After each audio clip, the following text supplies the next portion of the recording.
Magandang gabi mga kapatid at magandang umaga dyan sa ibang bansa.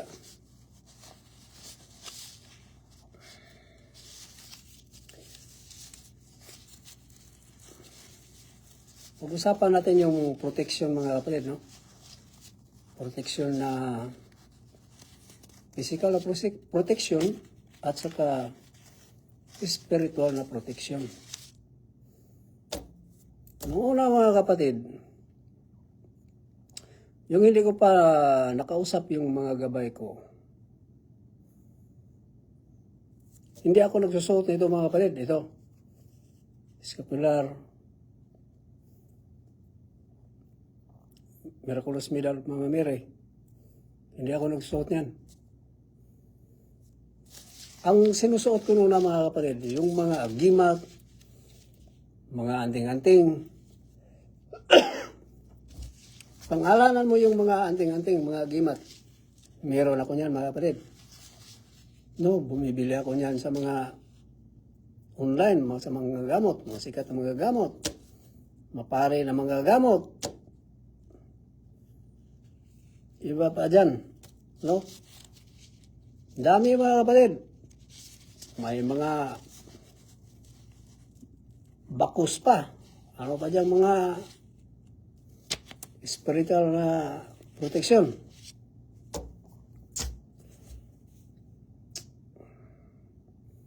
Yung mangmang pa ako sa spiritual mga kapatid, no? Yun ang binibili ko mga kapatid kasi mahilig talaga ako sa mga gimat, mga anting-anting. Pero nung nakausap ko na yung gabay ko mga kapatid, hindi ko talaga akalain na makausap ko yung gabay, no? Nung una, nakausap ko sila sa isip lang, no? Kapag may parang may mangyari sa akin, o ano, may magdidikta sa akin, no? Na huwag mong gawin yan. So, hindi ako basta-basta didisgrasya. Dahil dinidiktahan nila ako paano, kung anong gagawin, no? So, yun lang. So, nung hindi ko talaga lubos maisip na makausap ko yung gabay mga kapatid. Nung nakausap ko ng mga gabay ko mga kapatid, sabi niya, Richard, may mission ka. No? Manggamot. Yung nahuli kong mangkukulam noon, ibang lahi. So, nag-i-English, no? So, yung gabay ko mga kapatid, kapag ni-English ka, nag-Bisaya ka, nag-Tagalog ka, ganun din yung sasagot sa iyo, no? Alam nila lahat.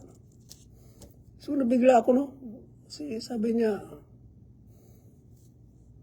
matulala talaga ako doon mga kapatid. Si first time ko nakausap yung gabay ko nung una. Sabi na, Richard, may mission ka. Nagulat ako noon, anong mission? To heal people sick daw, sabi. Kasi yung nahuli ko nung mangkukulam, ibang lahi, no? Nag-English. So, nag-English din siya. So, sabi niya, marami ako mga buruloy, mga agimat. Pangalanan mo yung mga agimat, mga kapatid, mga ating-ating, meron ako niyan. Nabibigatan ako, meron pa kong bag dito. Nandoon pa, marami talaga mga kapatid. Sabi niya, Richard, itapon mo yung mga suot mo. Kung ito, malaman ito, itapon ko niya, itapon mo lahat yan. Kasi para ka ng buwang-buwang dyan sa daan na naglalakad. Ano? Tanggalin mo yan. Kasi ang Panginoong Diyos ay abubuhan. Yun ang sabi sa akin mga kapatid, hindi ako nagsungaling mga kapatid. Sabi niya sa akin, ang Panginoong Diyos ay abubuhan. Tanggalin mo lahat yan. So wala akong nagawa mga kapatid. Ang mahal ng mga kapatid. Dami no? Medalyon, ano pang klaseng medalyon, ano pang magimat yan. Hindi ko lang pangalanan. Hindi ko na rin pangalanan kung saan ko binili. So, wala akong nagawa mga kapatid. Tinapon ko mga kapatid. Tinapon ko talaga lahat. Kasi, siyempre, gabay ko. Susundin ko.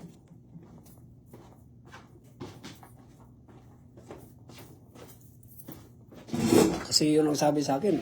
Kasi, wala nga hindi ko susundin. Baka pagalitan ako. So,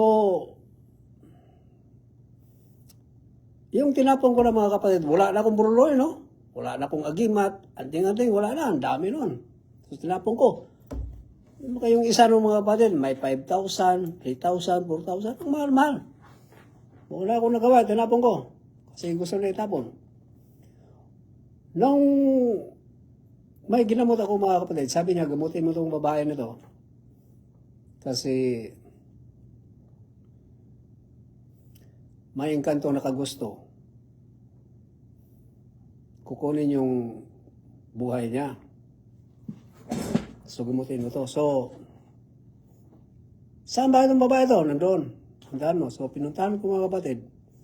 Yung ginamot ko mga kapatid, ito binigay sa akin. Ano to? Brown scapular. Sabi niya, may altar dyan sa likuran mo. Kunin mo. Isuot mo. Ito yun, mga kapatid. Scapular, brown scapular. Protection ito, habang buhay pa tayo, at protection ito, pag mawalaan tayo dito sa mundo. Anong nandito? Ang nandito, nalagay dito, whosoever dies wearing this scapular shall not suffer eternal fire. Our Lady's scapular promises. No? Sa likuran to, yung isa nito, yun to, dalawa to, di ba? Ano? Yung isa, sa kabila. Yung isa nakalagay, behold, the sign of salvation, Our Lady of Mount Carmel. So, binigay ito sa akin mga kapatid. Ko, paano ba to? Isuot mo lang yan. So, kaya mula ngayon mga kapatid, sinuot ko na ito. At saka ito. Saka na natin pag-usapan ito. Ito muna. Ito mga kapatid, may 12 na pangako ito mga kapatid, no? Ang 12 na pangako ng Brown Scapular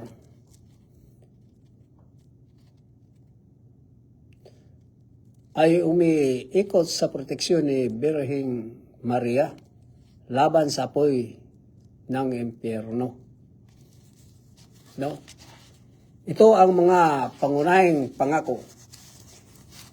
Hindi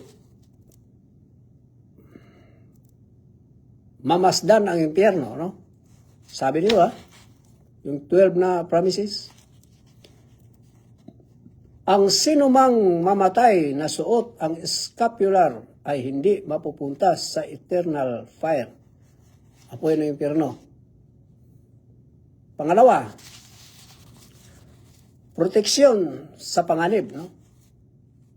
Isang panangga sa mga panganib sa buhay at sa kabilang buhay. Take note mga kapatid, take note.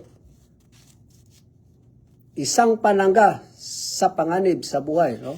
Habang buhay pa tayo, itong proteksyon natin. At sa kabilang buhay, pag natsugi na tayo mga kapatid, ito proteksyon natin mga kapatid. Ang mura-mura nito mga kapatid, bumili ka lang nito, ipa-bless mo sa pare. Ito mga kapatid. Kung anong proteksyon mo yun, kung ano mang sinusuot mo na proteksyon, ano man yan. No, walang-wala niyan dito mga kapatid. Ano? Ito ang tunay na proteksyon. Di ba, pag mawala tayo dito sa mundo, takot tayo sa impyerno? O ito na. Kung takot ka sa impyerno, kung pangilay ka mapunta sa impyerno, ito na. Mga kapatid, no? Ito ang isuot natin. For any reason, Bihira na ako makakita ng tao nakasuot nito. Kung pinahalagahan nila yung mga gold na nilagay na sa liig, $500,000 o ilang milyon ba yan, walang binatbat yan dito mga kapatid. Pag natsugi tayo, hindi mo madala yan sa kabilang buhay. Ito, madadala natin ito, no? Kasi may 12 promises ito. Tandaan nyo yan mga kapatid. Hindi natin alam. Pagising natin, binangungo tayo, tsugi na tayo. So, habang may pagkakataon mga kapatid, ito na ang solusyon para siguradong hindi tayo mapunta sa impyerno. So, yung pangatlo, espesyal na proteksyon ni Maria at ng mga anghel sa buhay at sa oras ng kamatayan. Tingnan mga kapatid, take note mga kapatid. Espesyal na proteksyon ni Maria at ng mga anghel sa buhay at sa oras ng kamatayan. Yung proteksyon mo mga kapatid, kung meron ka, ano yan? Halimbawa, hindi ka matamaan ng bala, hindi ka kublan ka, hindi ka dutlan ng bala, no? Hindi tatagos yung bala sa iyo. So, tayong mga tao mga kapatid, matutsugi talaga tayo mga kapatid, no? Kapag matsugi tayo, madala mo ba yung proteksyon mo na hindi ka matabla ng bala? Hindi. Kumbaga, magamit mo yan ngayon, pero sa kabilang buhay, hindi mo yan magamit. No? Ito, habang buhay pa tayo, magagamit natin. Pag umalis na tayo sa mundong ito, lalong magagamit natin. Bakit? Hindi na tayo pupunta sa impyerno. Simple-simple lang mga kapatid, no? Andito na ang solusyon. Pangapat,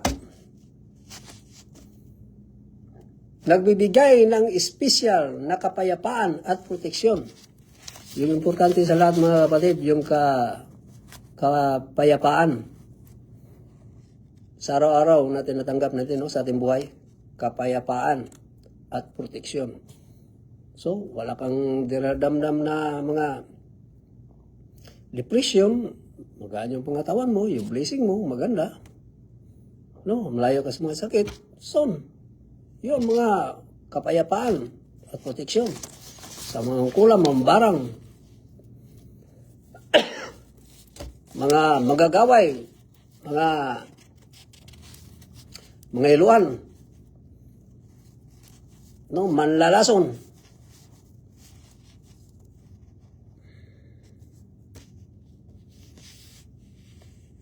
Tapos, panglima,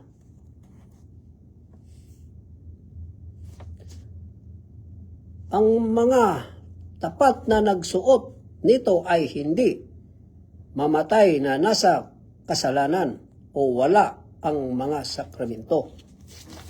Yan nga, panglima yan mga kapatid. Panganim, ito maganda mga kapatid. Mabilis na paglabas sa purgatorio. Nagsusuot ka nito mga kapatid, siguradong hindi ka mapunta sa impyerno. Nandito yung promises ha. Ito yung promises. Magugol mo ito anytime. So siguradong punta ka na sa purgatorio. So ano bang nilagay dito? Pangalim.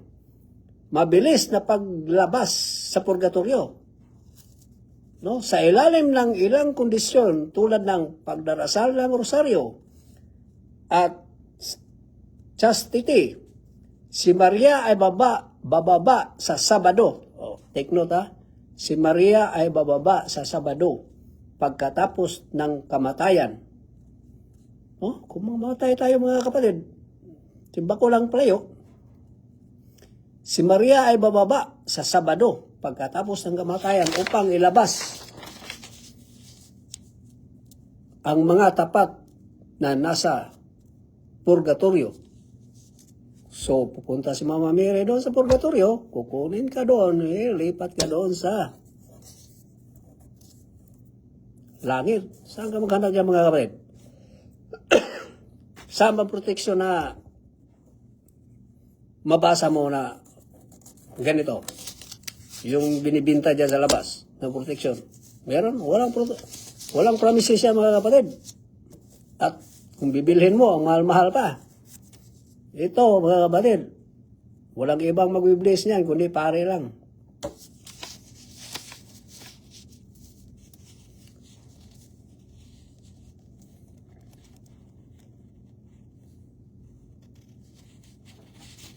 Kapito, hindi ito isang anting-anting. Nangangailangan ito ng taos pusong pananampalataya at pagsunod sa kanyang mga turo. Pagpito mga kapatid, yun lang babasahin ko mga kapatid.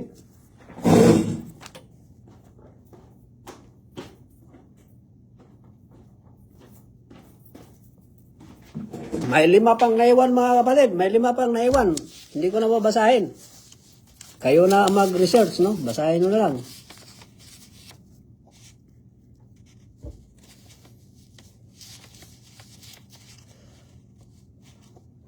Nakalagay dito, mahalagang paalala, ang Brown Scapular ay isang sacramental, hindi isang get out of jail free card. Ito ay isang panlabas na tanda ng panloob na pananampalataya at pag-aalay kay Maria na nag-aanyaya sa kanyang patnubay upang mas malapit na sundan si Kristo. Saan ka maghanap niya mga kapatid?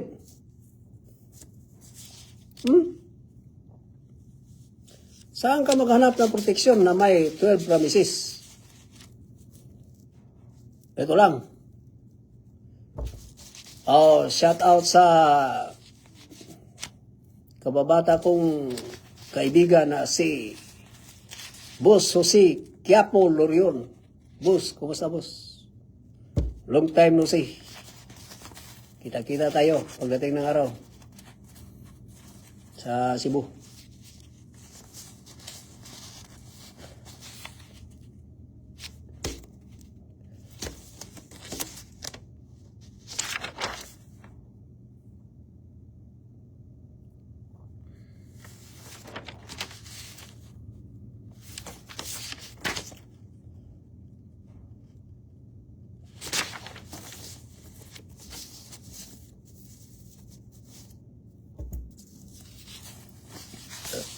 Sinabi ko lang ito mga kapatid ha, sinishare ko lang ito mga kapatid. Hindi tayo magkalaban mga kapatid, no? Kakampi tayo mga kapatid. Yung lahat ng mga friends ko sa Facebook, followers ko sa Facebook, subscriber ko sa YouTube channel, dinadasal ko kayo araw-araw mga kapatid. Umaga at gabi. No? Sinasama ko kayo sa aking rosary araw-araw. Sa mga kalwa sa kabilang buhay.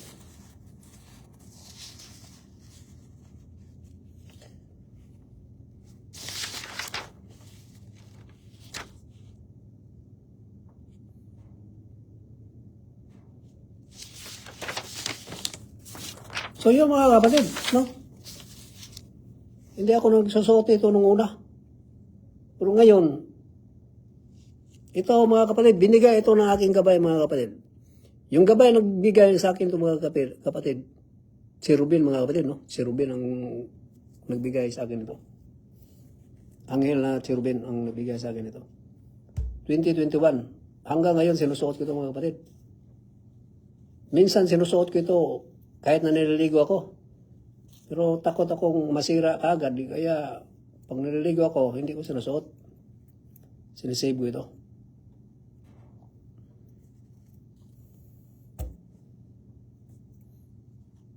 So pag natulog ako, kung saan man ako, nandito ito palagi sa aking katawan.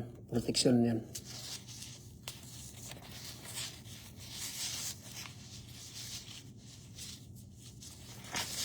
What's out ni Janya Halandoni watching from Bacolod. Shout out sis. Shout out ni Jeric Canelio.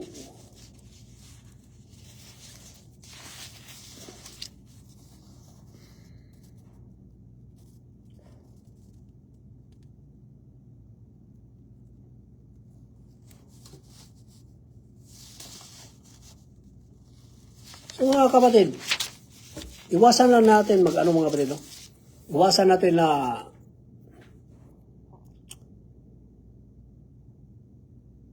makasala tayo ng mortal sin, mga kapatid. Kalimitan, magkasala tayo ng mortal sin, mga kapatid, yung hindi tayo magsimba linggo, mga kapatid, no?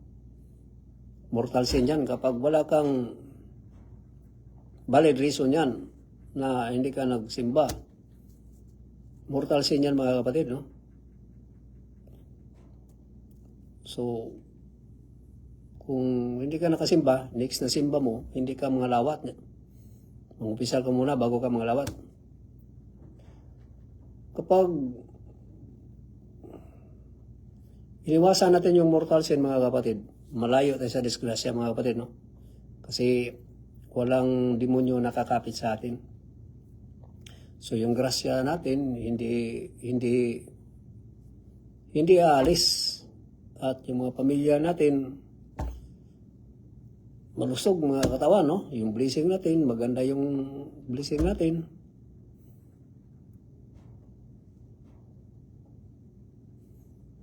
Kaya palaging magsimba, mga kapatid, no? Magkumpisal, kasi minsan, mga kapatid, kapag yung mortal sin, kapag hindi mo yan na kumpisal, tatagal na yan, dadami yung demonyo kakapit sa iyo. Yun ang nagbigay ng depression. Yung iba magbigti. Ano? Yung iba may mga sakit-sakit, mga cancer, ano ba dyan, mga kapatid, no? Kahit na ano na lang mga sakit, mga mala sa buhay, nandyan na yan, mga kapatid, no?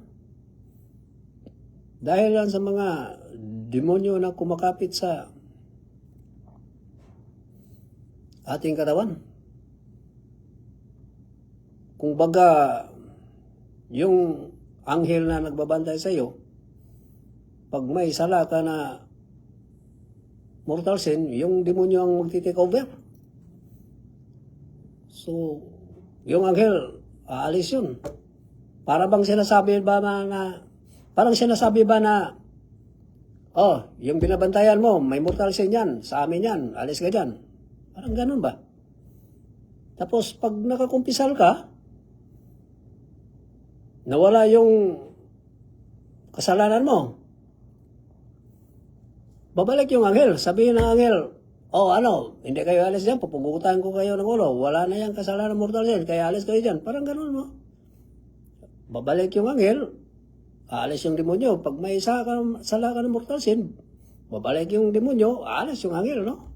So para manatili yung anghel na magbantay sa atin, anghel sa liwanag, panatiliin natin na hindi tayo magkasala ng mortal sin.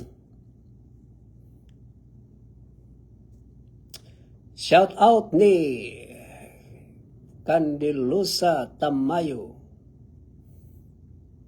Taganaga to,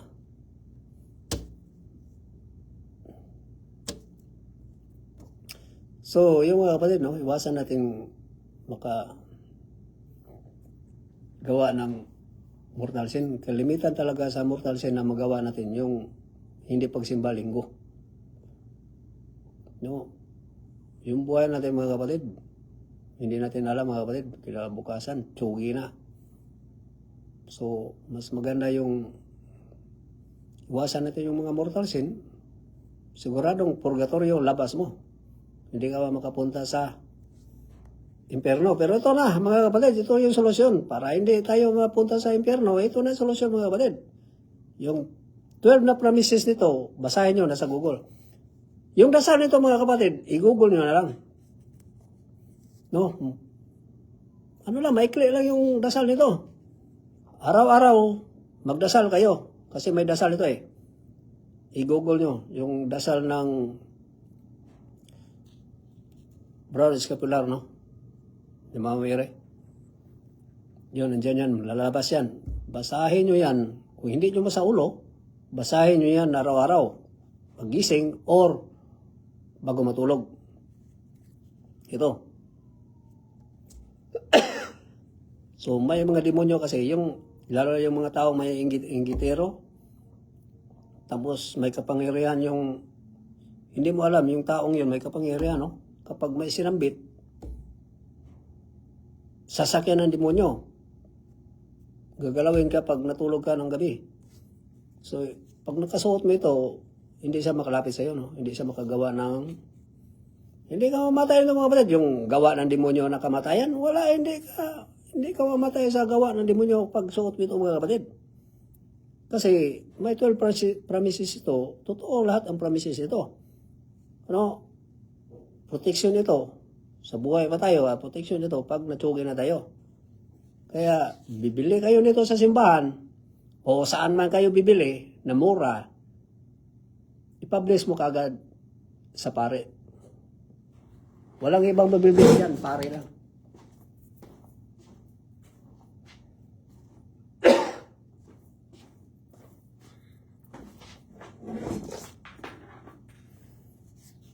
Wala na ibang protection na maganda, mga kapatid. Ito na, mga kapatid.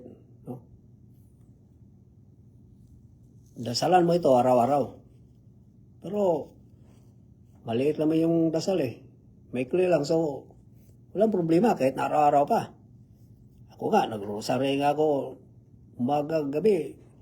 Liban pa dyan, mga kapatid, maraming dasal binigay sa akin, yung dasal na sa simbahan. Dami yan. Kung ubusin ko yan, kung yung binigay sa akin na dasal, kung ubusin ko, wala na akong time sa buhay ko, mga kapatid, no?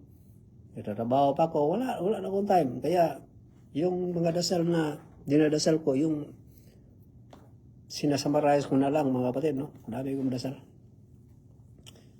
So, walang problema yun kasi yun ang sabi ng mga gabay. So,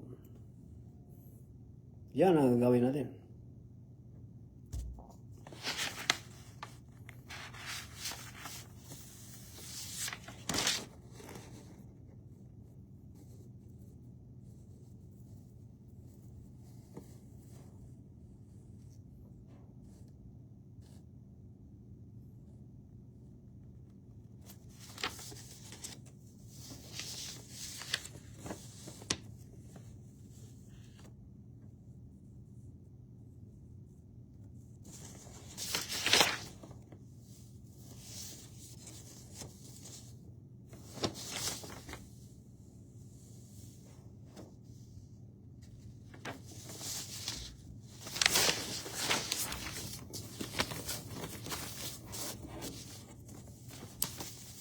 So, sa gamutan, mga kapatid, huwag kayong basta-basta magpagamot, mga kapatid, no? Piliin nyo muna kung talagang divino yung mga gamot.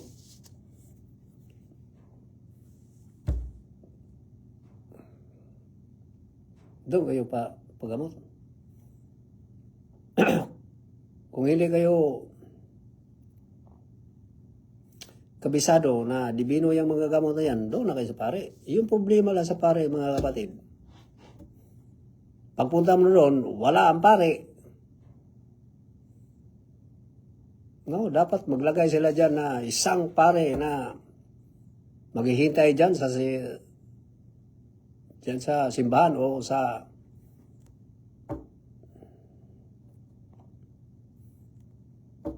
dyan sa Gideon Bayan, ang pangalan yan. No, maghihintay kung sino may mga sakit spiritual, yun magbabantay. Yung problema, mga kapatid.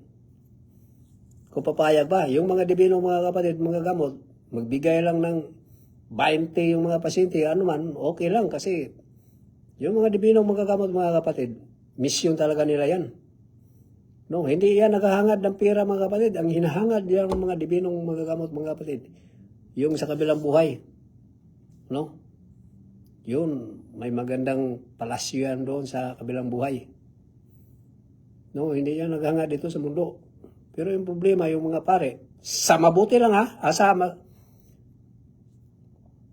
mga, may mga pare kasi na mga mabuti, may mga pare din na ginagabayan ng mga demonyo, no? Pareho lang yan sa mga gamot. Yung mga gamot, may ginagabayan na demonyo, may mga gamot na divino na ginagabayan ng anghel sa liwanag. May pare din, hindi lahat ha, may pare din na ginagabayan ng demonyo, may pare din, nagigabayan ng liwanag.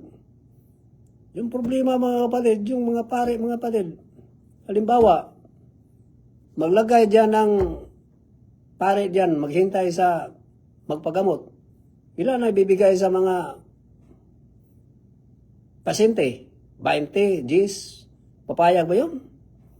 Yun doon sa loob sa simbahan, halimbawa sa isang araw, 5 o 6 na misa, every misa, yung donation ng mga tao, halimbawa 2,000, di, ilang pira? 12,000. Isang araw. Yung doong pare doon sa manggamot, baka isang araw, 500 lang. Papaya kaya yun? Hindi, di ba? So, kung sabi nila na ang mga manggagamot ay sa demonyo, bakit hindi sila magtalaga dyan ng mga pare? Every barangay, maglagay sila ng pare dyan upang may mga sakit spiritual, gagamutin nila. Yung problema, papayag ba? Na ang kita nila, 500 lang. Sa isang araw, pananglita lang ha, papalagay na natin. Yung doon sa misa sa loob ng simbahan, halimbawa every misa may donation na 2,000. Na 6 na misa, halimbawa lang sa isang araw, 12,000. Papayag kaya yun? Hindi, di ba? So, bakit hindi? Kasi ginagabayan ng demonyo. Pag pira na, kalimitan sa pira, demonyo yan. Pero yung mga gamot na sinabihan na demonyo ang gumagabay, naghihintay lang doon. 20, 30, 40, partida, may anak pang binubuhay, may asawa pang binubuhay. Makakain lang ng 3 bisis ang araw, okay na yan. Kasi may misyon. Pero ibang pare dyan,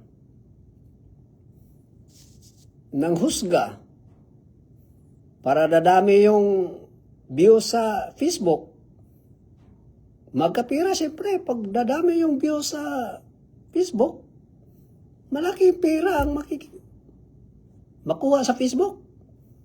Kaya, nang husga ng mga tao para mag-react ang mga tao, yung mga tao naman na pitok-pitok ko lang mata, tuo po na yun, sa insulta sa pare, may sinasabi na pare na totoo. May sinasabi din na hindi. So, yung mga pare na yung mga ganyan, dinidiktahan niya ng mga demonyo. No, sino ngayon ang demonyo? Yung nangunghusga?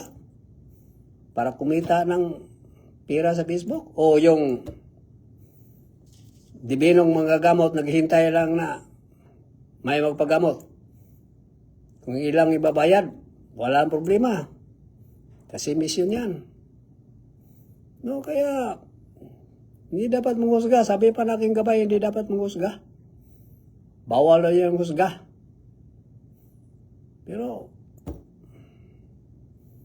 no, ngayon, may mga pareng na involved sa mga hindi maganda. May kardinal na hindi na-involve sa hindi maganda, no? Mga gawain, demonyong mga gawain. Hindi lahat ha, hindi ko nila lahat ha. May ibang kardinal dyan. Na-involve na demonic na gawain. May pare dyan na na-involve sa demonic na gawain. So, may mga alagad sa simbahan na mga demonyo ang hindi lahat ha. Demonyo ang naggabay. So yung sinabihan na demonyo yung gumagabay sa dibinong magagamot, nandiyan lang, naghihintay upang makatulong sa kapwa.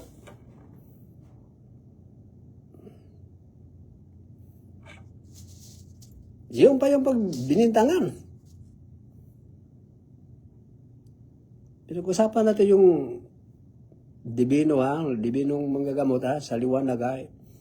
Hindi kasali dito yung mga peking manggagamot na ginagabayan ng demonyo kasi hindi lahat ng magagamot na sa liwanag. May magagamot dyan na sinasabi ang magagamot pero hindi totoong magagamot. Yan ang mga ginagabayan sa mga demonyo. So, hindi lahat.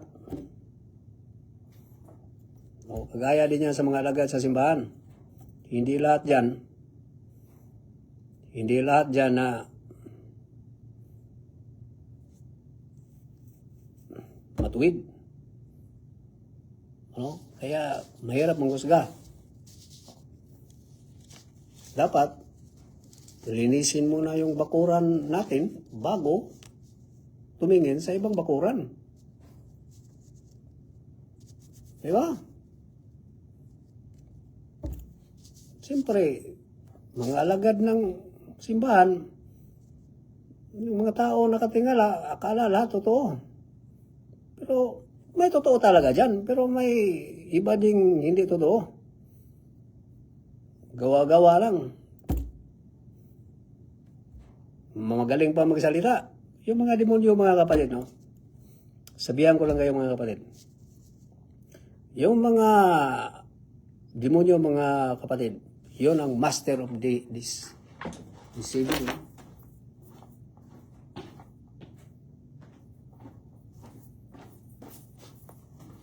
Master of deceiving yan, mga kapatid, yung mga demonyo, no? Ang dibinong mga gamot, mga kapatid, noong unang panahon pa, mga kapatid, hanggang ngayon, maraming pinapatay yung mangkukulam, mambabarang, manglalason. Anong klaseng estilo ng pagbabarang nila, panglalason, pangkulam. Maraming na namatay, mga kapatid. Yun ang mga sugo ng mga demonyo, mga kapatid, no? Yan sila sugo ng mga demonyo. Kapag mapagamot yan sa dibinong mga gamot, pag na-detect yan sa dibinong mga gamot, napapatayin niya ang pasyente, papatayin niya ang makulam sa dibino. So, masave ang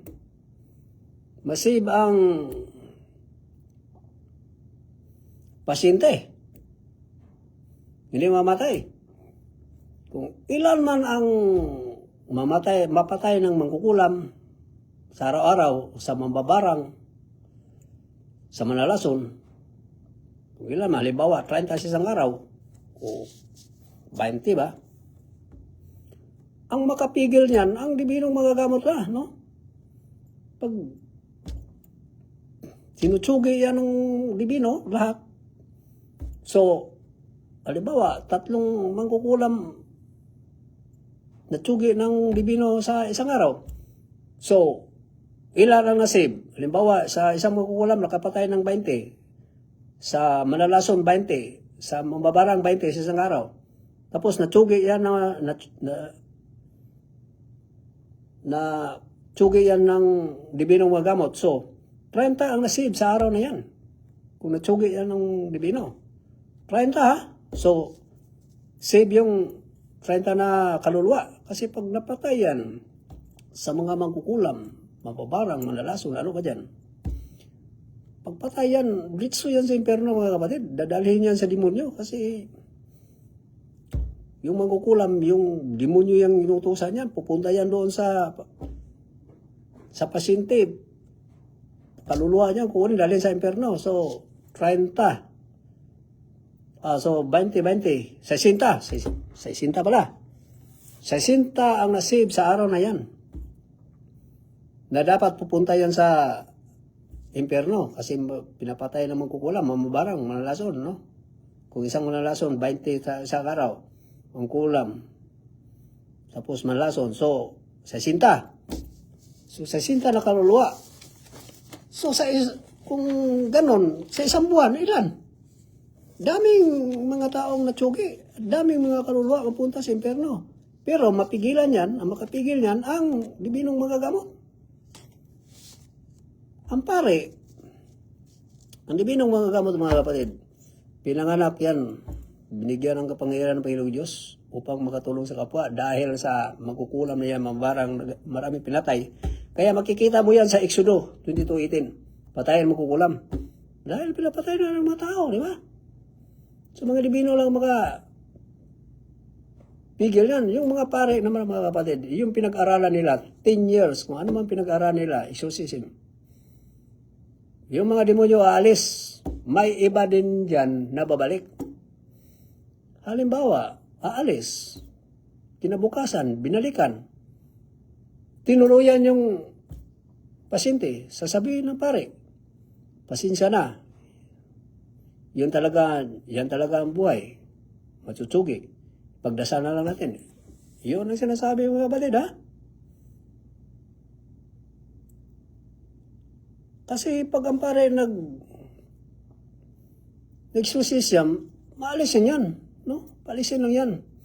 Tapos babalik sila, papalisin naman nila yan. Tapos babalik naman uli, papalisin nila hanggang hindi na pabalik. Yun ang gawa sa mga pare. Pero sa mga Dibinong magagamot, pag na-detect nyo yan, napapatayin yung pasyente, papatayin ka agad yan ng manggagamot. Yung mga mangkukulam, so save ang pasyente. So isang araw, ilang masave? Kaya nagtalaga ang Panginoong Diyos para mapigil yung mga gawa ng kamatayan ng demonyo. Kaya naglagay ng instrumento ang Panginoong Diyos. Yun ang mga Dibinong magagamot.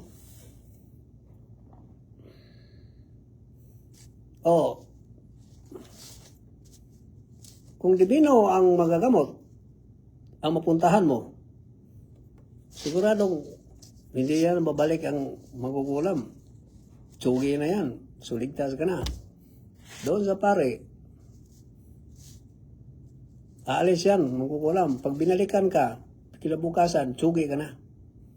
Yun ang nakadiferensya sa pare at sa Dibinong magagamot. No? Yan ang nakadiferensya mga kapatid. Pero, kung hindi Dibino ang magagamot, mga kapatid, wag na, doon ka na sa pare. Matsugi ka man doon o hindi matsugi, doon ka sa pare. Kasi pag natsugi ka, halimbawa, natsugi ka ng mangkukulam,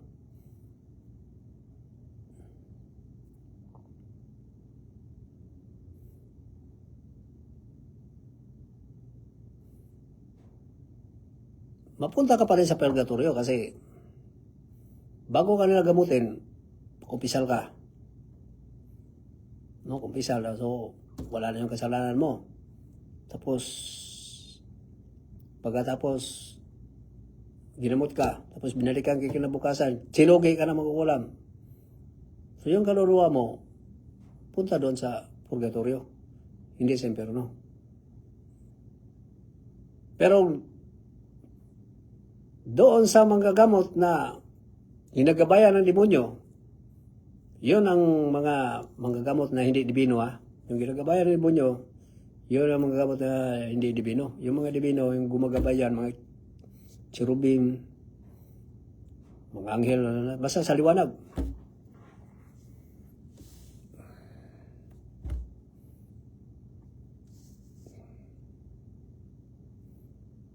So, yun ang diferensya sa pare at sa Dibinong magagamot. Laki yung diferensya. Yung mga kawawa, yung mga Dibinong magagamot, walang ginagawa dyan. May iba pang kasama yung alagad ng simbahan dyan, kasama ng pare. Nagsabi pa na, huwag kayong pupunta. Huwag kayong pupunta sa magagamot. Kasi wala ngang bayad. Pero, may mga taong magbigay ng malaki. So, ganun rin. Yun ang sabi, ha. Kahit na ako mga kapatid, magpagamot ko, tapos may pira ako, ano pa ba naman, halimbawa, magbigay ko ng 1,000, 2,000, 3,000, 4,000, 5,000. Ano ba yung pira na yan? No. Kung ang kagalingan mo naman. No. Pero, hindi yan, ha. Kung halimbawa ba, kasi sabi niya, huwag kayong pupunta sa mga gamot. Wala ngang bayad, pero may ibang magbibigay ng malaki. Sabi na yan, ha? Yan kasama ng pare ang sabi niyan. Makikita mo yan sa social media. Yun ang sabi.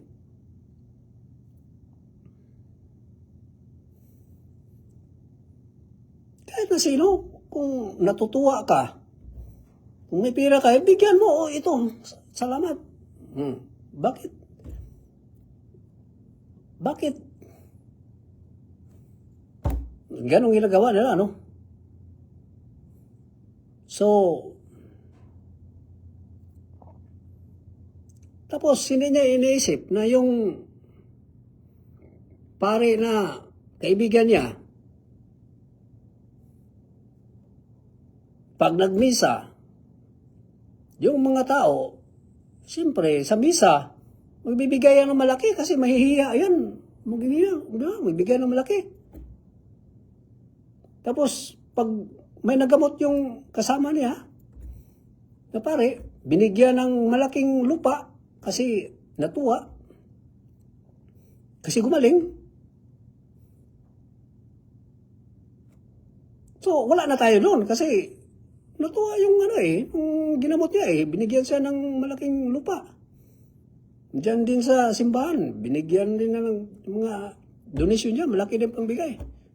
No, pero ang ibig kong sabihin, sinabi niya sa mga tao na huwag kayong magpagamot sa manggagamot kasi walang bayad, pero malaki namang may tao may bibigay ng malaki. Pero hindi niya iniisip, yung pare, na kaibigan niya, yung donation, malaking binigay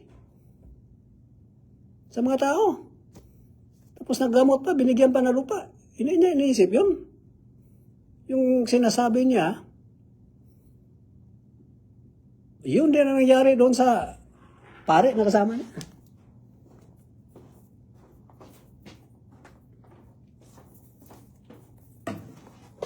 So, ibig sabihin, okay lang sa kanya pag sila ang nakalamang. Pero kung ang manggagamot ang makalamang, hindi sila papayag. No, sino yung demonyo niyan? Sino ang ginagabayan ng demonyo niyan? Yung manggagamot na nanahimik lang dyan. Walang ginagawa. Naghintay lang na may pupunta na magpagamot. Maibigay man o wala. Donation. Kasi yung donation, mga kapatid, yung buong buhay ng manggagamot, ng dibinong manggagamot, naghintay lang dyan. Siyempre, yung donation, bayad sa kuryente, bayad sa tubig, kakainin pa nila. No? Nagtatsaga lang yan para makatulong kasi may misyon. Misyon yan. Kaya ganyan. Pero itong mga ibang nasa loob ng simbahan, malaki yung kita, walang yun nasabi. No, wala na tayo doon. Wala na tayo doon. Pero sa akin lang, bakit palaging pinupuntirya yung mga gamot? Yung mga gamot ng mga dibino nandyan na, naghihintay para makatulong. Mabigyan mo ng pera o wala. Bakit sasabihan nila na huwag kayo pupunta sa manggagamot? Kasi may mga taong magbigay ng malaki. Doon sa pare, pag misa, yung mga tao magbibigay naman ng malaki. Kasi, siyempre, pag may pera, bibigay ng malaki. Wala lang tayo doon. Bakit sinabi niya yun? Dapat hindi niya sabihin yun. So, sino bang ginagabayan ng demonyo yan? Alam nyo na. No? Ang diferensya sa dibinong mga gamot at sa pare, mga kapatid, hindi lahat ha. May mga pare dyan na mga, saludo ako sa mga pare, sa mabuting mga pare. Saludo ako sa inyo, no? Kung may iba dyan na mga tiwali din mga kapatid, no?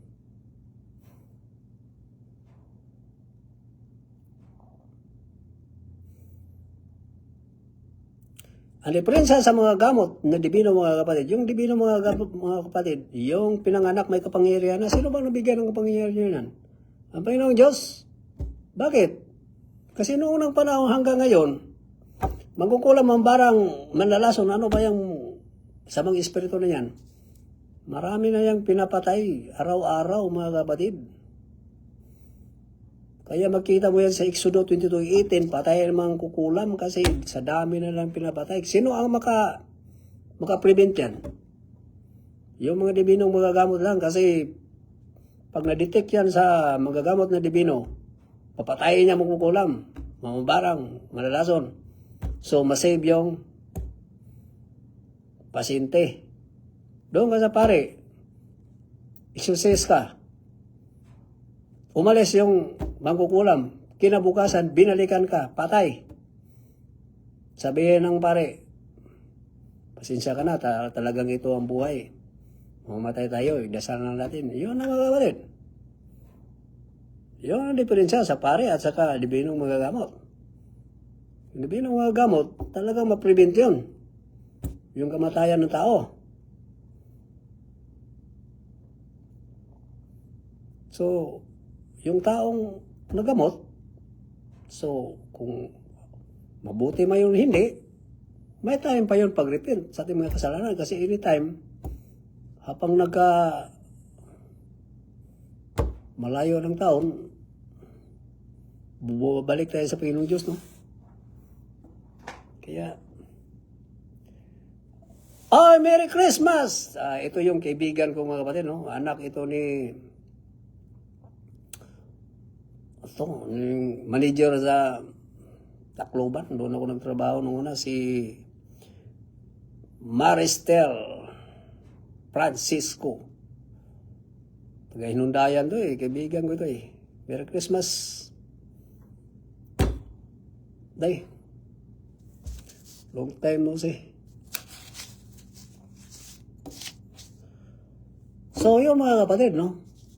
Iwasan natin magkasala ng mortal sin. No, kalimitan natin na magkasala tayo ng mortal sin. Yung hindi tayo magsimbang linggo. No, kalimitan talaga yan. Para bang, noong una mga kapatid, hindi ako pala simba. Kung gusto ko lang magsimba, sabihin ng misis ko, Richard, magsimba tayo. Ayoko magsimba. No, kung gusto ko magsimba, simba. So, nung nakausap ko na yung gabay ko, sabi niya, magsimba ka ng ganito. Magsimba ka ng ganitong araw. Mag-rosary ka araw-araw, 2 beses. Nung una mga kapatid, 1 beses lang ako nag-rosary. Iniwasan ko na sabihin ng aking gabay na mag-rosary ako gabi. Kasi mag-rosary ako, 1 beses lang umaga or gabi. Iniwasan ko talaga. Ilang buwan mga kapatid, sinabi talaga sa akin, Richard, 2 beses ka na magsimba. 2 beses ka na mag-rosary araw. Wala akong gawa, no? Sinabi. Magsimba ka ng itong araw. Ganyan.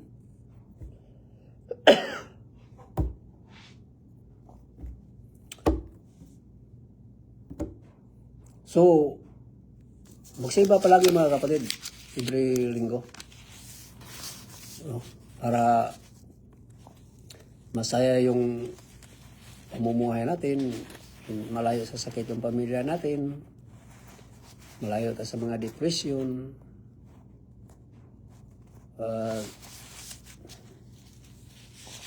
yung grasya natin, hindi alis, no? Palaging nakadikit sa atin.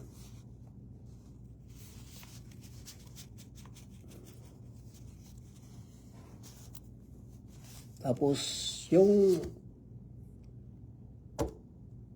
mga lawat ka mga kapatid, yung importante yan mga kapatid, saan ka maghanap na simbahan mga kapatid na pag nagsimba ka, ma-receive mo ang lawas ni Kristo? Saan ka maghanap nun? Diyan lang sa Katoliko, di ba? Yung mangkukulam mga kapatid, pag may sinambit ako na espada mga kapatid, makikita nila yan, lalo na may third eye na mga mangkukulam. Kaya magmakaawa yan na hindi patayin. Kasi kitang-kita nilang yung espada. Pag inihip yan sa ulo, sugi yan. Inihip yan sa liig, sugi din yan. Bali, yung katawan niya doon sa kanilang bahay, pinasok dito sa pasyente, tapos pag pinugutan niya sa espiritual na espada, hindi na yan makabalik doon sa kanyang katawan. Patay yan. Kaya makaawa yan sila. Kasi totoo yung spiritual, mga kapatid. So kung basihan mo, yung lawas ni Kristo, na parang sa tingin mo, yung hostia, sa tingin mo parang tinapay lang yan, mga kapatid, no? Ordinary, pero sa spiritual na espiritu, mga kapatid, lawas yan ni Kristo, mga kapatid. Totoo yan, mga kapatid, no? Sabi pa natin gabay, si Jesus Christ nandiyan sa kilid yan. Kaya magsimba tayo palagi linggo, mga kapatid, no? So Jesus Christ nandiyan lang. Tapos ma-receive pa natin yung lawas sa spiritual espiritu, yung lawas ng Kristo. So bless tayo, mga kapatid.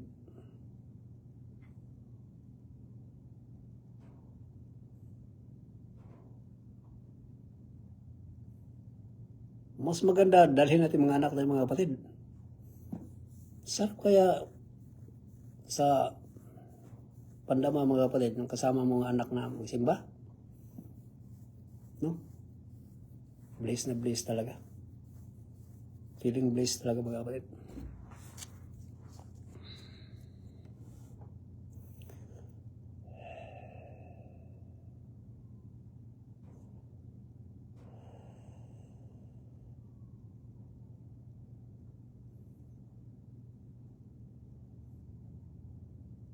Sa gamutan, mga kapatid, walang bayad, mga kapatid, no?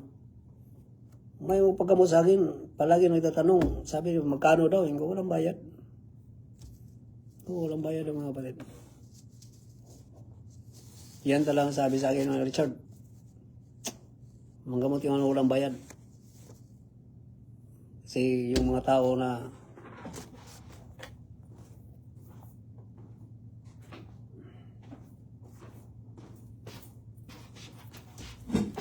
mga taong walang pira, pabayarin pa, no? So walang bayad. Yung panggamot, mga kapatid, delikado yan, mga kapatid, no? Delikado yan, mga kapatid. Pero dahil sa misyon ng mga diminong mga gamot, kaya nandyan yan sila, mga kapatid, para makatulong sa kapwa.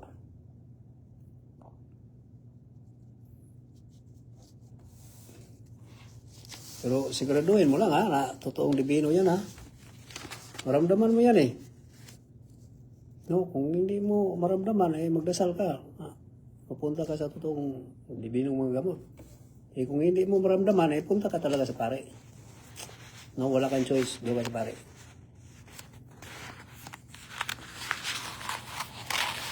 So ito, mga kapatid, ha, huwag nyo itong kalimutan, mura lang ito.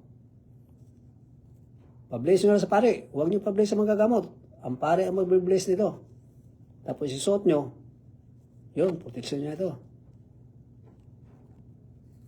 No? Kung nahiya kayo, magsuot nito, eh, bakit mahiya? Protection nito natin, no? Sa buhay pa tayo hanggang matsugi, protection natin ito. So, hindi tayo mahiya nito, mga kapatid. Mas maganda ito sa mga gold na sinusuot natin. Ito ang pinaka-the best. So, yun lang, mga kapatid.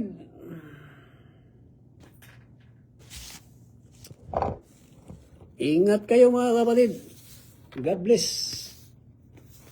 Huwag kayong mag-isip ng masama sa akin, ha? At saka magsabi ng masama kasi manggagamot ako. Kung anong sinasabi nyo, babalik yan sa inyo, eh. 7 times. Hindi ko kayo tinatakot, ha? Sinasabi ko lang kasi para aware kayo. Mas maganda, i-bless nyo ko. Yung bless na binigay sa akin, babalik yan sa inyo 7 beses. No? At saka, Dinadasal ko kayo palagi mga kapatid, no? Mga friends ko sa Facebook, followers sa Facebook, YouTube subscriber ko. 2 beses sa isang araw, umaga at gabi. So,